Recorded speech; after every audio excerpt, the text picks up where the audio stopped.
दिनै हादरनि सुबुं खुंथाय सान। सुबुं खुंथाय सानजों लोगोसे तामुलपुराव रंजाखांनायनि दोहौ। तामुलपुर गोदान जिल्लानि रायजोफोरखौ बिटिआरनि गाहाय प्रमद बर'आ साबायखर बावदों। तामुलपुर जिल्लार मैं कंग्रेचुलेट किछु तामुलपुर बाखिक दुलाराय हादरजों लोगोसे क'क्राझारावबो हादरनि सुबुं खुंथाय सानखौ कभिड प्रट'कलखौ मानिनायनि गेजेरजों मेहेरगोनाङै फालियो। क'क्राझार जिल्ला खुंथायनि बानजायनाया क'क्राझार गोजौसिन गेजेर आरो थांखिबां फरायसालिनि गेलेग्रा फोथाराव खुंफुंनाय बे हादरनि सुबुं खुंथाय सान फालिनाय हाबाफारियाव गाहाय आलासि महरै बाहागो लानानै बिटिआरनि गाहाय मावफुं सोद्रोमा प्रमद बर'आ तामुलपुरा गोदान जिल्ला जानायखौ लानानै खौरांगिरिनि सोंथियाव ओरैबायदि बुङो।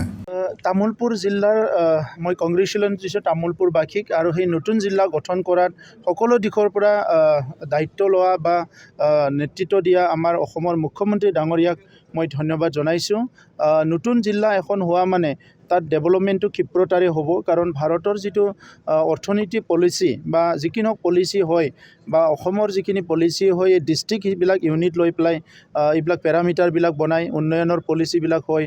তো নতুন ডিষ্ট্ৰিক্ট হোৱা মানে উন্নয়নটো ক্ষিপ্ৰতাৰে হ'ব আৰু ইয়াৰ পিছত আমাৰ আৰু ডিষ্ট্ৰিক্ট হ'বলৈ বাকী আছে, গোসাইগাঁও জিলা হ'বলৈ বাকী আছে আৰু বাকী জিলা আমাৰ বিটিআৰ চুক্তিত যিবিলাক আছিলে এই জিলাবিলাকক গাঁও কৰ্তন আৰু গাঁও অন্তৰ্ভুক্তি কৰাৰ পিছত এই জিলাখন গঠন কৰিব, মই সেইটো আশা কৰিছোঁ।